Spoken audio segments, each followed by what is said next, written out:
three of our organizations, we meet and kind of divvy out topics to cover, so it's a part of a series as opposed to kind of all these separate different outreach events, and so that we hopefully don't plan things on top of one another. So, and we're hopeful that folks that are interested in, kind of energy efficiency stuff might also then come to some of the transportation ones that might also come to some of the recycling and composting topics. So, but thank you for being here, and I know we've got a lot to get through, so I'll just pass it along, but hopefully you'll come to some of the other sustainability series topics or events in the future. Thank you. Thanks very much, Alicia. I'm Phil Cameron. I'm the Executive Director of Energy Conservation Works. Really excited to be here and really excited to continue our partnership with Yellowstone Teton Clean Cities as the organizer of Sustainability Series. It's amazing. I think it was 12 years ago that this started, thereabouts, when Alicia and I were colleagues at Yellowstone Teton Clean Cities, and then, as now, Alicia was a key individual in bringing this program to the community, and we're just excited to make these interconnections with folks who may follow integrated solid waste and recycling or clean cities and kind of cross-pollinate our efforts. But really excited. I'm going to be introducing my colleague, Megan Jennings, here, who's going to kick the program off. But so happy to see a lot of faces and many faces that we haven't seen at previous sustainability series. So this is great. We hope that you'll recognize Energy Conservation Works and our partners at the town, the county, and Lower Valley as resources as you try to navigate these efficiency opportunities, the renewable energy opportunities, the clean transportation opportunities. So in a second, I'm going to start handing around the sign-in sheet, and we would ask you to fill that out. But before we do that, I did just want to acknowledge some folks in the room. We've got Dean Paler with Comfort Ready Homes, one of the great resources that Lower Valley Energy brings to us. We've got Amy Walton here with Lower Valley Energy, their conservation specialist. I always goof that title. And then I also do want to acknowledge one of our board members that's here. Katie Hallbacker serves on the Energy Conservation Works board, and she is also a professional in the high performance building space. So her firm, Beyond Efficiency, has offices here and in the Bay Area. And she and a couple of her team members are here. So there's a lot of different resources in the room. If you feel like you haven't gotten your question answered just right during the presentation or during the Q&A, please seek out some of these folks. So we've got Dean, we've got Amy, we've got Katie right up here in front.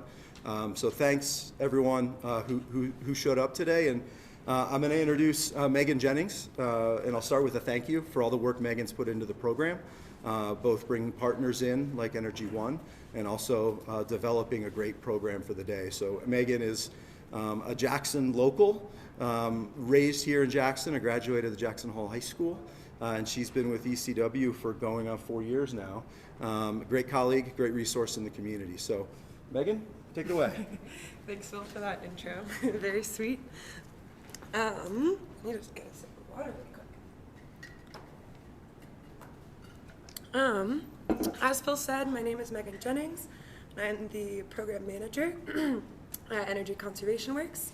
Energy Conservation Works is a joint powers board, unique from a nonprofit organization, and we work in partnership with Lower Valley, the town of Jackson, Teton County, and CERT residents, homeowners and renters, businesses, and public entities.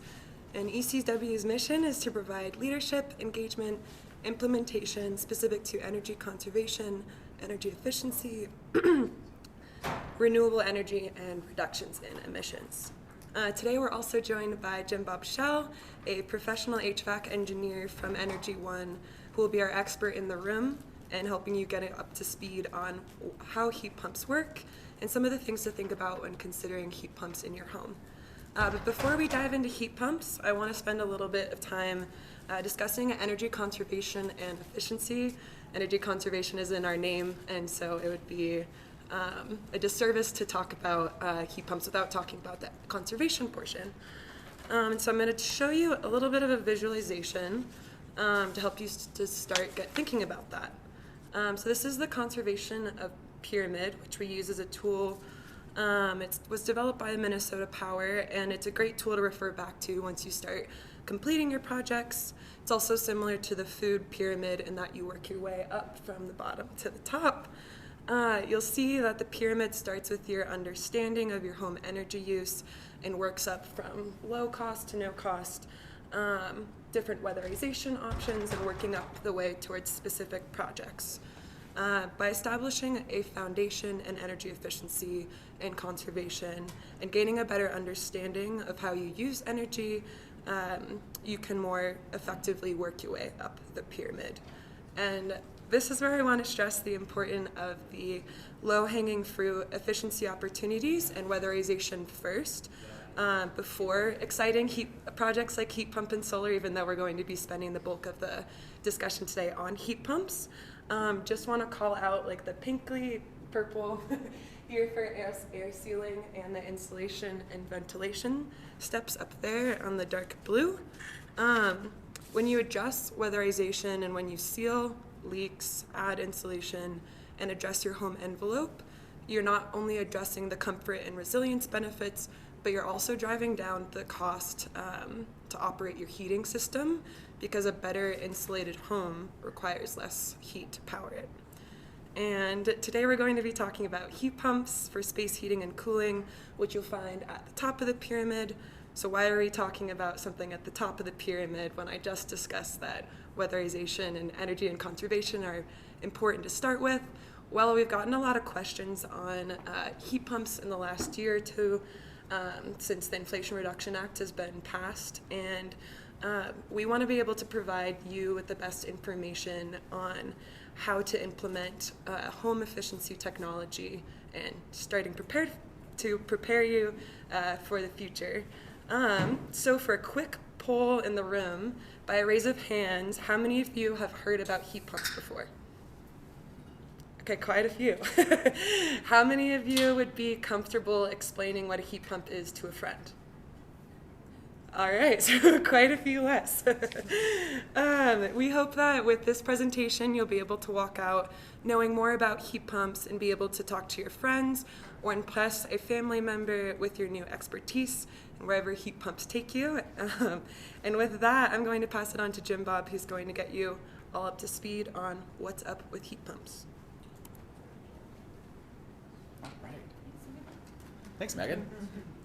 Hi, my name's Jim Bob Schell. I'm a HVAC engineer with Energy One here in the community. I'm really excited to have this opportunity to come in and discuss this really kind of hot topic, trendy topic that we're seeing in the HVAC industry. Real big buzzword, and what is a heat pump? What are heat pumps, and why should we be using them? It's also just really cool to be in a community where so many people are engaged and active in being interested in this type of technology, energy efficiency, and coming in. So thank you guys for joining us here. First off, let's talk about different types of heat pumps before we get into the specifics of what are they, what do they do. There's a lot of different styles of heat pumps. We use them for heating and cooling, but you can pump from all sorts of different mediums: air to air, air to water, ground to air, ground to water, and there's a lot of different types of technologies within the overbridge of what is a heat pump, what are heat pumps. Typically, I think when we're hearing the discussion of heat pumps in the media today, we're going to be specifically thinking about air-to-air heat pumps. That is what most people are going to think of as a heat pump. I just want everybody to know that there are a lot of different types of heat pumps, and they all do the same thing. And let's get to, what do heat pumps do? I'm just going to put that up there to capture your voice in the room. You can leave it down. Okay. Well, what does a heat pump do? It pumps heat. That's in the title. Pretty great. Just moves heat around. Really importantly, though, the heat pump uses the refrigeration cycle. And without getting, just like really, really nerdy on this, I do want to discuss how the refrigeration cycle and phase changes within refrigeration can help us move heat from one place to another. And there's a lot of different examples out there of how it works, but I know that everybody in this room has boiled water at one point in their lives. And so let's think about this. We just take a pot and put a quart of water into it and put it on the stove and turn it on. We got to bring the temperature of the water up to 100 degrees Celsius. We're at elevation. I'm going to be talking about generalizations at sea level, but bring it up to 100 degrees Celsius. And for every degree temperature rise in the water, you've got to input more heat energy. Then we get to 100 degrees and it boils. Now what happens there is that to get that same quart of water from water at 100 degrees to steam at 100 degrees, it goes through a phase change. And in that phase change, we have to input a massive amount of energy to make it go from water at 100 degrees to steam, also at 100 degrees. The amount of energy that went in to get it from 99 to 100, tiny compared to the amount of energy that gets it from 100 degree water to 100 degree steam, and that's phase change. Going the other direction from steam to water, it releases all of that energy. So that's what the refrigeration cycle essentially does, is it relies on this phase change to either absorb or reject a huge amount of heat energy from one place to another. And now we can start pumping heat around. One of the great things about heat pumps is that the process is reversible. So we can go from absorbing heat here and rejecting it here, or absorbing heat energy here and rejecting it over there. And again, I just wanted to talk about how heat exchange can occur between a lot of different things. It can go from air, water, the ground, and we use all of those locally in this community. Big thing that's difference about a heat pump and like a traditional air conditioner we talk about. They look the same, right? On the outside, the condensing unit that's on the outside, it looks the same, but the process is reversible with heat pumps. And that's one of the important things that allows us to not just do cooling with it, which traditional air conditioning does, but to also gain a lot of heating efficiency out of it. And now let's talk a little bit about what most of us are going to be thinking of, and also most of us would be considering for an installation at our own homes or offices, would be an air source heat pump. So air source heat pumps use air for our heat transfer mechanism. We're really just pumping energy from in cooling outside, or from inside to outside. We're absorbing that heat energy on the inside of the building, and we're rejecting it to the ambient air. And in heating, in the wintertime, we do the exact same thing, except we're pulling heat energy from outside, even when it's really cold, and rejecting it inside. And how does that work? Again, it works with the refrigeration cycle and the fact that we can still affect a phase change and absorb all that energy. And again, the reversing part is really the key. We do have some concerns with the air-to-air transfer of heat, especially in heating. In our community, it works at low temperatures, but not at the lowest low temperatures. Another concern just globally, worldwide, as everything's heating up and environments are getting warmer, on the cooling side of things, we're finding in very, very warm environments, as you start getting to the extreme temperatures of where the equipment is designed to run, it gets less effective. And so in really warm environments, it gets more and more difficult to reject heat in cooling mode to ambient air when it's 120 degrees outside.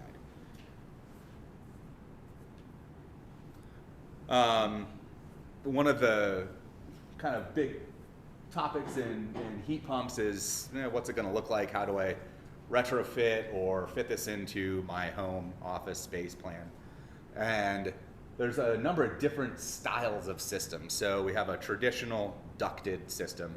Most of us are familiar with forced air ducted systems. And the central one here, this vertical air handler, even though to scale it's probably not quite right, you have an indoor air handling unit, there's a fan in there, there's a coil in there. It's going to move the air into the duct system and transfer it out. In fact, we've got a ducted system in here. Almost all of us have one of these in our homes, most likely. And so a heat pump can be retrofitted to your existing forced air system.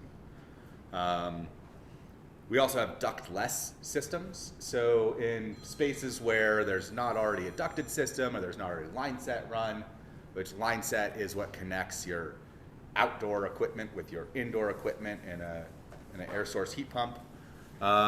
We have a lot of really nice options there and these are really good for retrofits. Also things you're going to see in most parts of the world. They're gaining steam here in the United States, but certainly not as common. We have wall-mounted mini splits. The mini split is what they're typically referred to, but it's a wall-mounted ductless option. Floor-mounted recessed ceiling or suspended from the ceiling. Probably most of us in this room have seen those, seen how they work, but the idea there is that it's more of a really localized point of use. There's a small fan in the unit. Everything's contained within the piece of equipment. One thing that's nice to know is you can mix and match these to meet your needs in design. So certain heat pump technologies, specifically in air source heat pumps, one outdoor unit can be paired with multiple indoor units. So you could have, say your total load is, in HVAC we talk about tons of heating and cooling. It's 12,000 BTUs per hour if anybody's really concerned, but let's just say the total space is 5 tons. But you have a couple of different rooms and you want to zone them differently. You've got your outdoor 5-ton unit, and you might have 2 indoor systems at 2.5 tons each. With traditional air source heat pumps, those units would have to run either in heating or in cooling, but one can't be in heating and one can't be in cooling if they're connected to the same outdoor unit, unless we get into a much more expensive heat recovery variable refrigerant flow, which is also heat pump technology. But it gets way expensive at that point in time, and it's probably not applicable to residential use. In general, you would just use what's called traditional split, which would be like one outdoor paired with one indoor piece of equipment.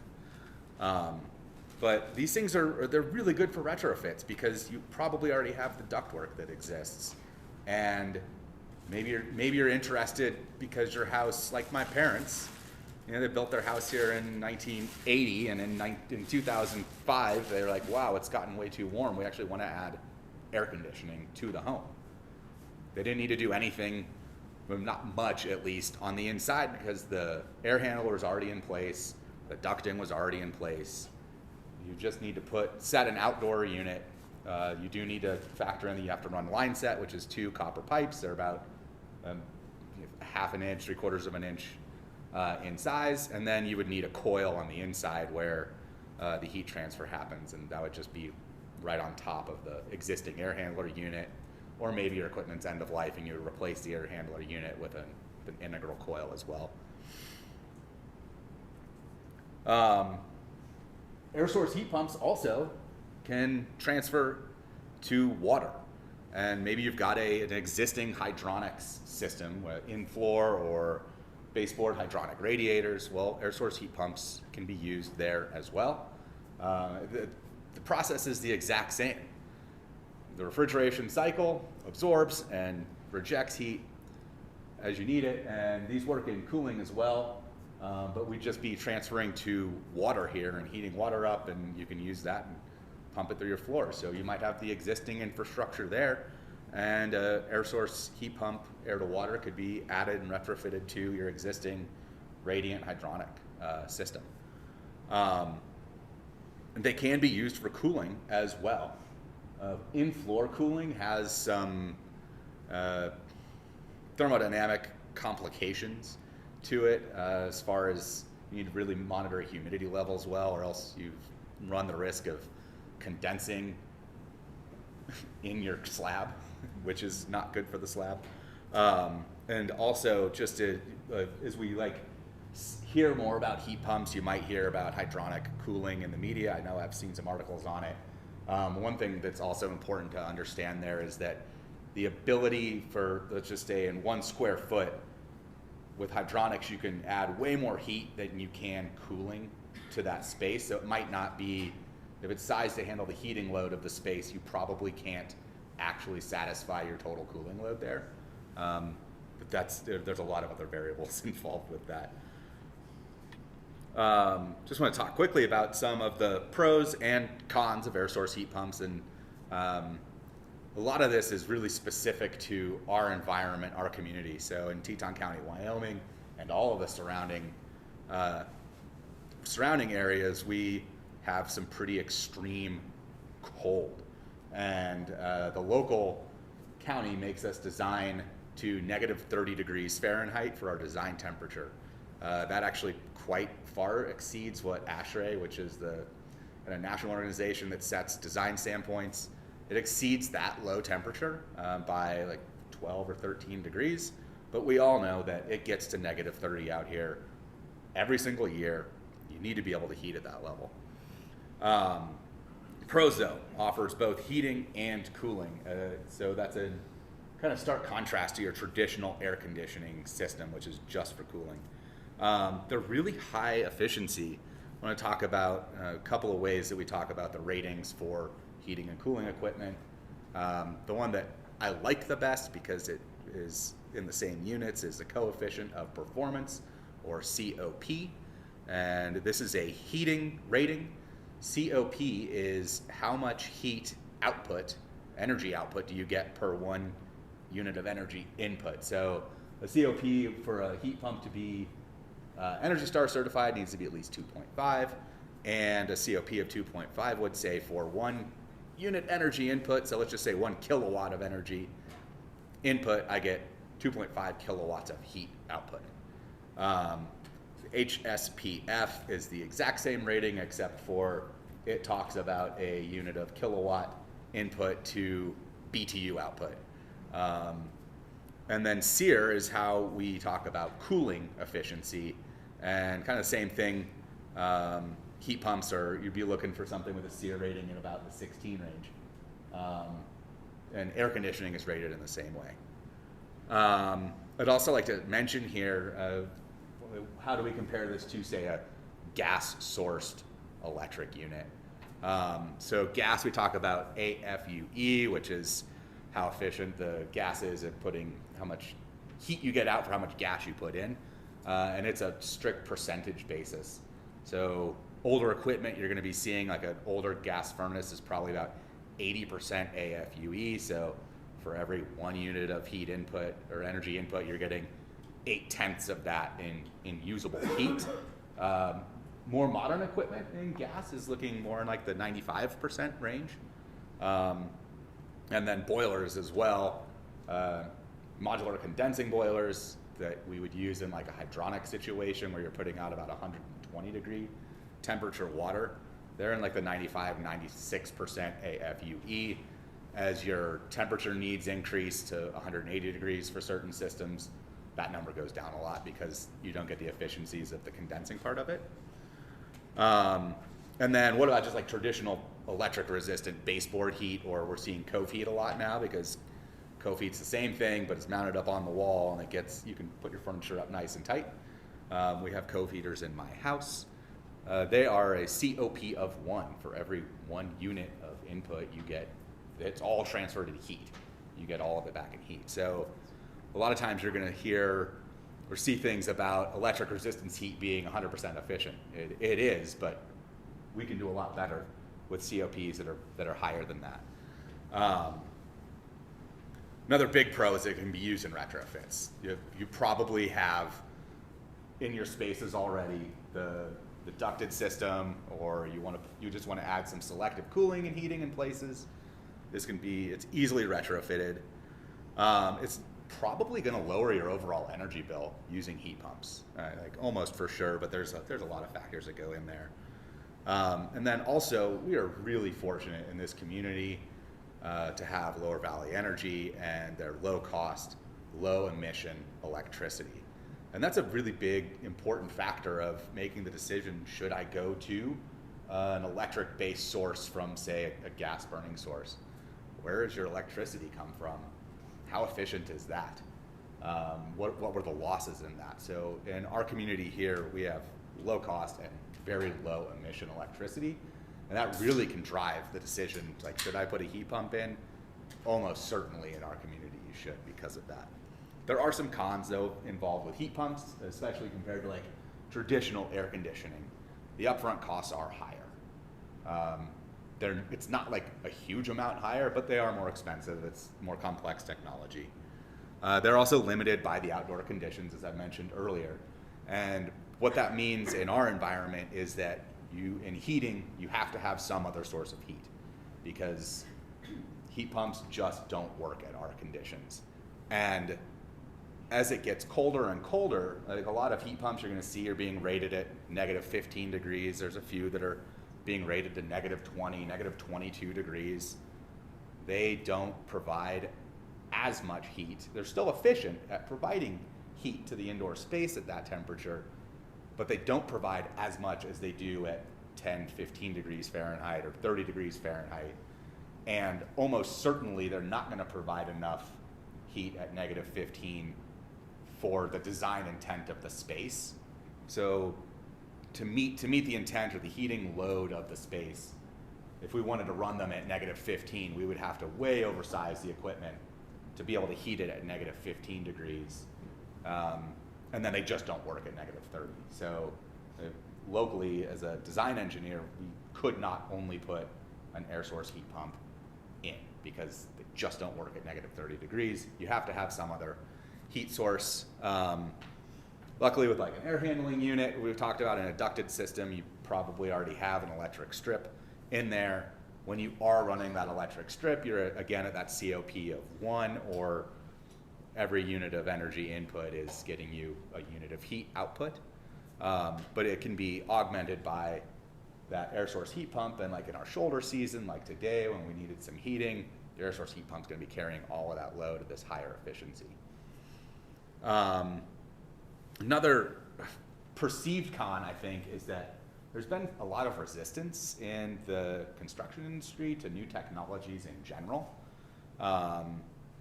But the reality is that there's the technology is existing and it's fully developed, and all contractors already have, like mechanical subcontractors, they already have the expertise, if they're worth hiring, to install air source heat pumps.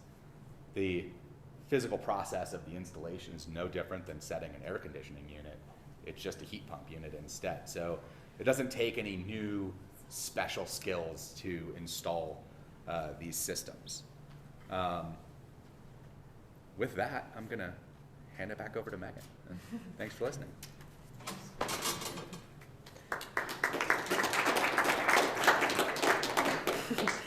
Thank you so much, Jim Bob. I hope everybody has a little bit better of an understanding on how heat pumps work. And now I'm going to take some time to talk about real life examples or just different case studies so you can get a better idea of how these could play out for your home. So there are a lot of factors, as Jim Bob talked about, that can affect the cost of your heat pump system in your home, but for the sake of this presentation, I'm going to be using 3 case studies from the National Renewable Lab and Lawrence Berkeley Lab for ducted system costs. I'm going to be talking about or using a low efficiency heat pump that uses electric resistance for backup heating that comes out. Their quote is at $9,000, a $20,000 for medium efficiency heat pump, and a $24,000 high efficiency cold heat pump. We're also going to be looking at a mini split project completed locally at a cost of $11,320.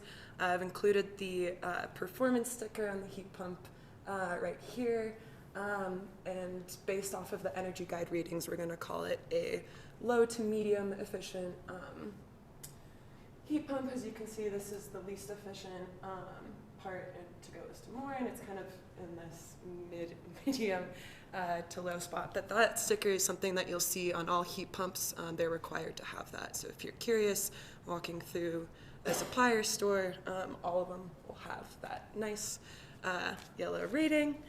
And we'll be taking a closer look at this mini split project towards the end of the project or presentation, so definitely stay tuned to that. To compare and contrast heat pumps and the estimated cost for a like-for-like furnace or boiler replacement, so an either electric or gas system, is quoted at about $5,000 on average, and for households that are looking to replace the furnace or boiler and adding central AC at the same time, you're looking at an average cost of system of about $11,000. So just a little bit more than that low efficiency heat pump option. And now I'm going to touch briefly on operating costs on different heating types I'm going to bring up LVE's fuel comparison chart. As you can see, an air source heat pump is the least cost method to heat your home, followed by electric resistance, natural gas, propane, and fuel oil. And based on this chart, you can see why people are starting to talk about heat pumps.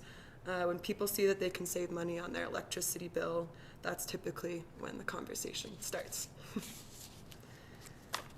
So that's how a heat pump operationally can affect your electricity bill, but now let's look at the incentives on how we can get money back into your pockets on upfront costs. And today I'm going to be discussing ECW's home loan program, Lower Valley rebates, tax credits, and the Wyoming IRA, Inflation Reduction Act rebate opportunity.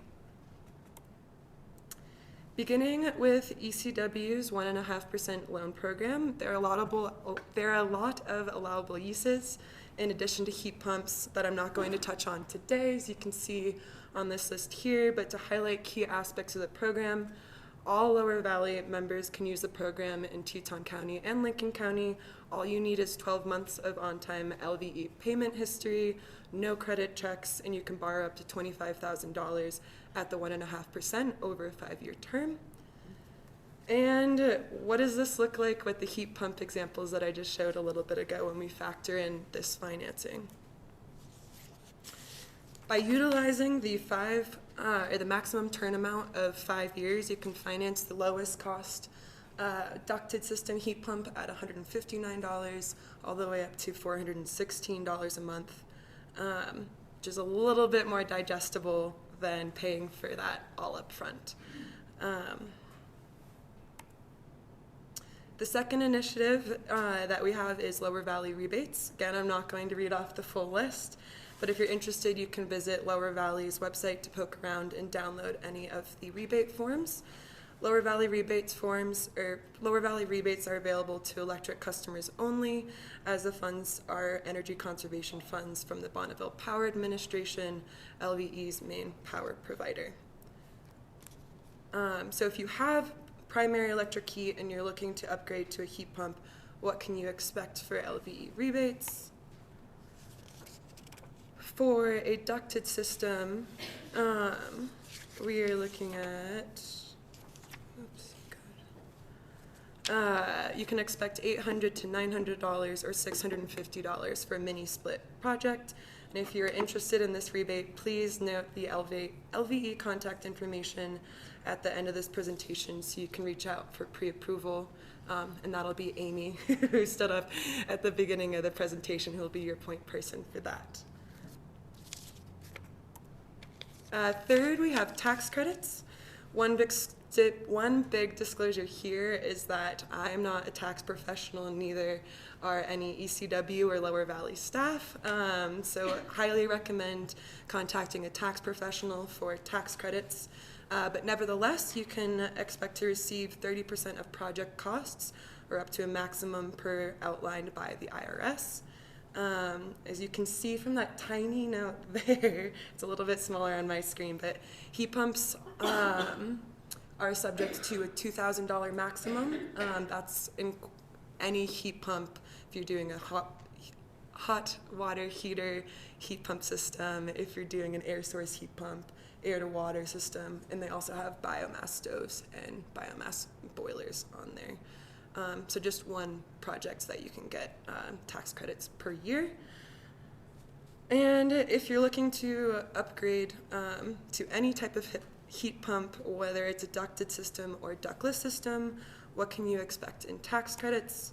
You can expect that $2,000 maximum in all the projects that outlined earlier would qualify for that $2,000 maximum. And lastly, Wyoming Inflation Reduction Act rebates. These rebates were approved in 2022, and it seems like they're still ways out, but want to highlight them as they're still on the table. We want to recognize the Wyoming Energy Authority and the State Energy Office and the work that they've been doing pertaining to energy efficiency and energy conservation, and also recognize that in Wyoming, this position is staffed by one person. So as an organization, ECW, we're doing our best to support them in their initiatives and want to make sure that this is one of them. If you are interested in getting more involved with the discussion and the State Energy Office, we can link you to the right people, and feel free to stop by after the presentation. So if these rebates are administered in Wyoming, what can you expect in rebates? If you fall in the less than 80% of area median income, you can expect $8,000, and if you fall in the 80 to 150 percentage-wise of the area median income, you can expect $4,000. Okay, so now I'm going to put it all together, and there's a lot of numbers on this next slide, so I don't want to overwhelm you, but just give you a little bit of a heads up. You'll find the different projects that we've been working through in those examples on the rows, and the different incentives in the columns, as well as the total dollars back and project cost savings. The main takeaway here from this slide is that if you completed a heat pump project today, you could finance it with ECW's loan program and receive up to 12 to 32% of project's costs back, depending on the project. I also do have the IRA rebates here as well. Given that we don't know when they're going to be available, have them separately added. However, you can see that these have a big impact on project cost savings, from 20% up to 100% of project costs. So now that you have an idea of all the incentives you have access to wrap up this presentation, I'm going to share a mini split project that was completed last September in Star Valley. This project was completed for a three bedroom, one bathroom, single family, 1,600 square feet home. And the previous heating system was an electric resistant radiant system, which is where heat is supplied to the floor, panels in the wall, or ceilings of a home. They decided to go with one outdoor unit and two indoor units for their home needs based off of how much energy they use, home layout, airflow, etc. And this homeowner decided to finance the project with ECW's loan program to ease the upfront costs and pay $200 a month. They also took advantage of the ductless heat pump LVE rebate and were eligible for the heat pump tax credit, making them realize the 23% in project cost savings that was shown on the last slide. When we asked the Star Valley resident how he felt about the heat pump after installing it and how it worked during this winter, they responded with saying, as you can see the quote up there, "Having the heat pump through the winter was a dream. They kept our house warm even though on the cold days, and they even run efficiently and quiet when they were quite easy to have installed as well." We wasn't able to talk to this specific person to see if they had to use their backup radiant system on any of the cold days, but as Jim Bob talked about earlier, they still have the previous electric radiant system should they need to use it. And then I guess just for reference, kind of to size, you can see that the outdoor unit is about 4 feet tall, 3 inches wide, or 3 feet wide, and about 1.5 feet back. And the indoor unit is going to be about half that size. And these indoor units were actually floor-mounted ones that Jim Bob touched on as well. So with that, I also hope I know we loaded you up with a lot of information, but we hope that this presentation got you up to speed on what heat pumps are, provided you with some real examples, and that you learned the different tools to help ease upfront costs. And with that, gonna welcome Jim Bob up to the floor for any specific engineering savvy questions on heat pumps, and open the floor up for questions. Megan, can I actually ask you a follow-up on that case study? Yes. So the $2,200 for labor sounds amazing. Mm-hmm. But I would love to, Jim Bob, to hear your, like, if you guys were bidding on that. I'm guessing you wouldn't be bidding $2,200. So just for everyone to know, I think usually it's quite a bit more. Usually we'd see labor costs being equal or more than equipment. So it sounds great. Maybe we know who the installer is. If you could share that. But you know, the Star Valley is a different market than here. So just kind of a comment and question together. Yeah. So we do, as an organization, we're not allowed to talk about specific contractors and like say like you need to go with this one specifically. I can speak that this specific project used Mountain West as their contractor, but we're not necessarily allowed to endorse. So maybe talking to Mountain West to see why their labor costs are so low. Is it labor intensive? It doesn't sound like it's a labor intensive project. A lot of that is site dependent. It's just like the basics of it are, one, you need to pour a slab where you're going to mount the outdoor equipment, especially like a horizontal discharge heat pump like this one. It should be 18 inches off of above grade at a minimum so that it can operate in our snow loads. And then you need to find a way to get the line set, which is the copper tubing, to the equipment where it's going to be.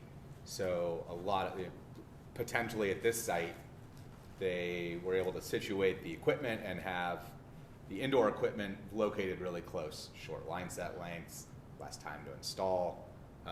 Maybe there were other things going on at the house where things were opened up in a straight retrofit. There's just so many variables here. One of the biggest complications is how do you route the line set? If you've got a crawl space, it's probably pretty easy. Maybe you have attic space that you can get into, but if it's slab on grade and lack of attic, it can get more tricky. And I agree that labor number is, I don't think you would get it here. Straight in the front. So, why do you need the indoor units with the outdoor units? The question here is, why do you need the indoor unit with the outdoor unit?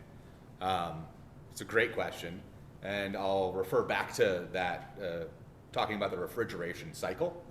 So the outdoor unit is where in heating, we are going to absorb heat energy, or in cooling, we're rejecting heat energy. There's a phase change that occurs in that equipment. And then there's also a phase change occurring inside, where we're either rejecting all of that heat that we gained outside in heating, now we're rejecting it to the air so that it heats the space, or we're absorbing heat energy and via refrigerant, we're rejecting it outside. So, and it gets back to the heat pump. We're pumping heat from one location to another, indoors to outdoors. I'm wondering about what could be expected in terms of maintenance with heat pumps. Do they need to get refrigerant recharged every certain number of years, or if there's, just thinking about those costs, maintenance costs. Right, so the question here is, what are the maintenance expectations? And you present a really good question, is like, do you need to keep continually recharging the refrigerant? And then we get into some questions about what refrigerant are we using. We're at the point of a changing refrigerant in the industry, which that has its own complications for servicing. But the initial charge in a system that has been installed and air tested should not leak refrigerant. It should stay charged. The biggest point of maintenance is like 1 year, you should have somebody come and look at it, check the charge. Should also be, if you've got air filters, changing your air filters regularly. But it's not more intensive than your existing system is. Well-maintained equipment, the manufacturer is going to say 15 years. Well-maintained equipment should last beyond that. But Sandy? You didn't go to ground to air at all, and I'm wondering if you could just speak to the difference. And I assume, the ground has a more stable temperature range, usually around 55, I would think. And, but it would be 10 times more costly. I don't know. Right, so the question here is, would we be able to speak some on ground source heat pumps and mention of the temperature of the ground is consistent. You're correct, around here it is about 55. So ground source heat pumps, and myself and other local firms, we design ground source heat pumps. I personally am a big fan of the technology. They are significantly more expensive upfront cost to install. There are Inflation Reduction Act tax credits available for those systems. In the valley here, we actually have kind of two different types of ground source heat pump work that we do. We have open loop, where we're using groundwater, and closed loop, where we use just the ground. That would involve typically drilling like 6+ 400 foot deep loops for a closed loop system, or for an open loop system. You can use, in a lot of instances, you can use a domestic water well if that's what you have on your property, but you need two wells, one that is a supply well and one that's a rejection well into the aquifer. I will note, just in case people are worried about like contamination of groundwater, there's multiple heat exchangers involved, and there's no real potential for, you'd have to have 2 heat exchangers fail at the same time to have any chance of like refrigerant getting somehow into the groundwater. That's not really a concern. Was that sufficient for you? Yeah, thank you. Okay. Andre? We're thinking of doing a project next year. In terms of like the Lower Valley Energy financing, some of the rebates, is that something you expect also for 2025? Or? Yes. Yeah, I would say the example I gave in like the today, and kind of going back to the heavy slide with all the different equations, I'd say you're gonna expect like this scenario, kind of for time on, not going to be changing. Yeah. You? I was curious about the heat pump water heaters. What is that? It's a different type, it's like a heat pump for your water heater. I actually might pass it to Dean if you're comfortable. Sure. Dean just did a presentation recently on heat pump water heaters. Your typical tanks. Sorry.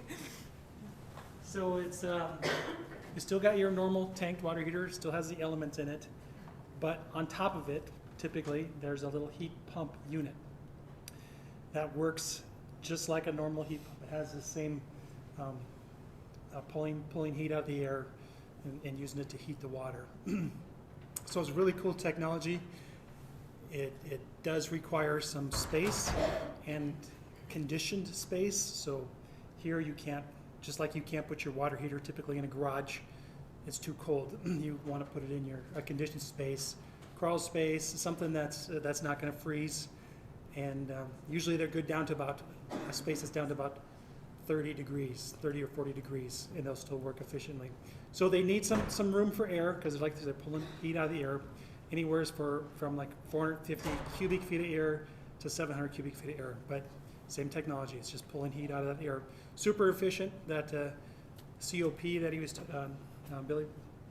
Jim Bob was talking about earlier, they're in like 3.5 times. So for every $1 of energy you're putting into it, you're getting 3.5 out of it. So very cool technology. Go ahead. How much do they cost? They're usually anywhere from the $2,000 to $2,600 range. So they are a little more money, but there's a rebate again from Lower Valley to help cover the cost of that.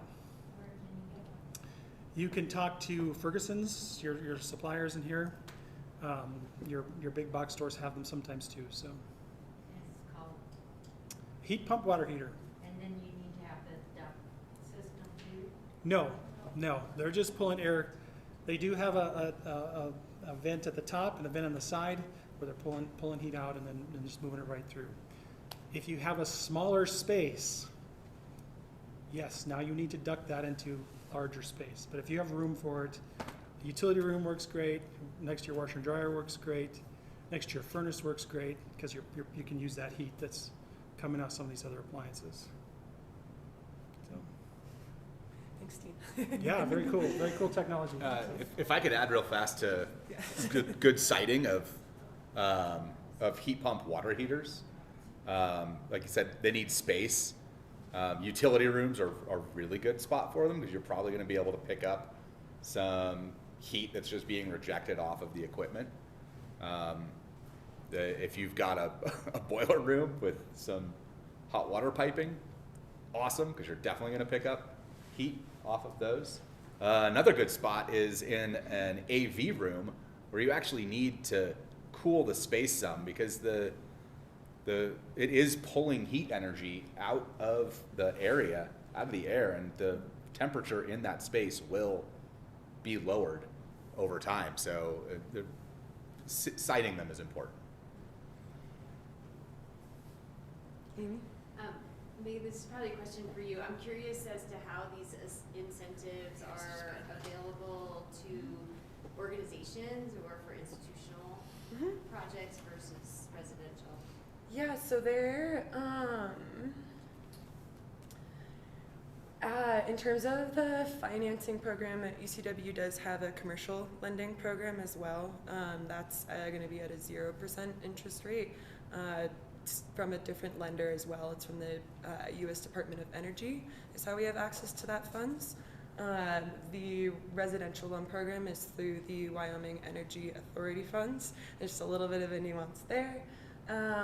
There are also going to be rebates available depending on the project, and that you're going to be working directly again with Amy, who's going to be your point person. In terms of tax credits, it's a little bit wonky for energy efficiency tax credits right now. They're doing it at like $5 per square foot, the last I read up on it, and so it just seems a little bit complicated and where they were with that, but there is tax credits available. And then to what Jim Bob was touching on earlier, geothermal is incorporated into the tax credits for renewable energy, and those are a little bit different in that you can roll them over year, and it's not going to be that cap that energy efficiency projects have, just based off of how the IRS lined them out. And then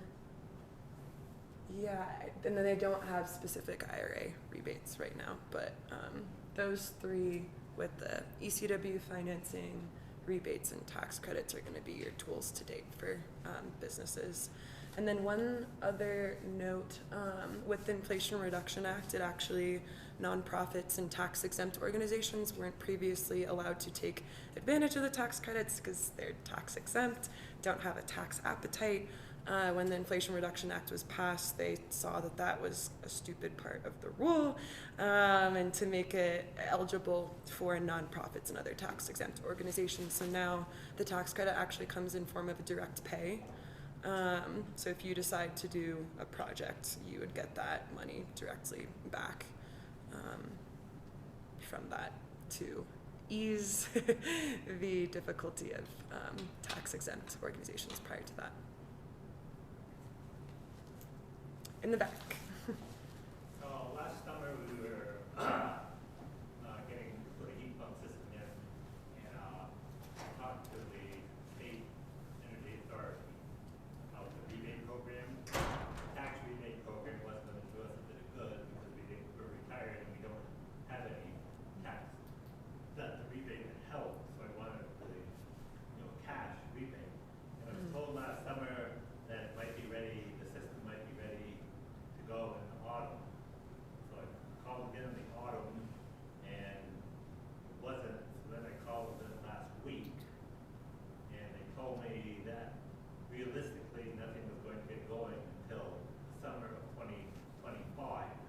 And then I asked them, in 2025 we may have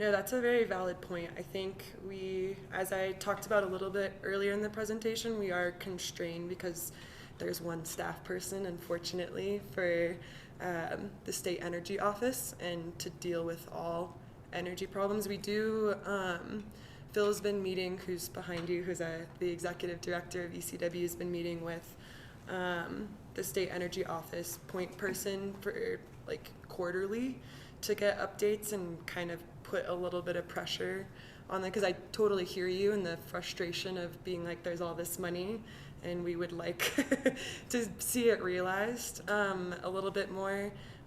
Last we heard they were going to prioritize workforce development and then focus on administering these rebates, but totally hear you on it being frustrated.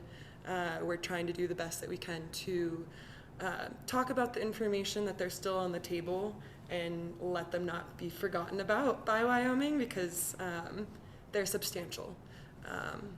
But totally hear that it's frustrating that we don't have as many resources as other states to administer the program.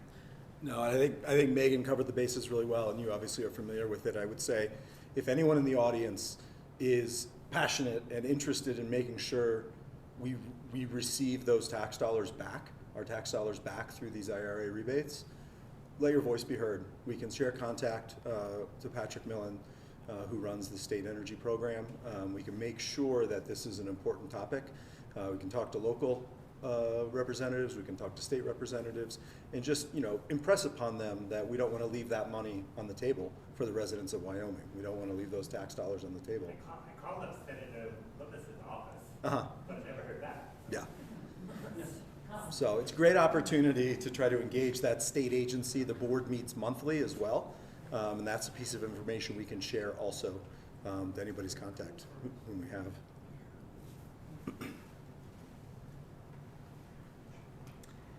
Any other question? Oh, yes. Who installs these systems?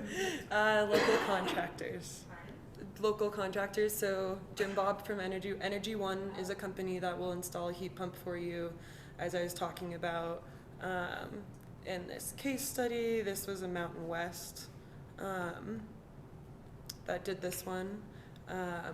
But there's plenty of different contractors that'll be out there. And as Jim Bob talked about, anybody who's fairly competent at it being a contractor who's installed a AC unit is going to be able to put these units also in your home. All right, I think we're at time, so we're going to wrap it. Thank you all so much for coming. We have a bunch of resources in the back table with ECW's loan program if you're interested in taking advantage of that.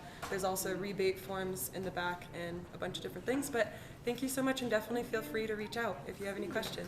Thank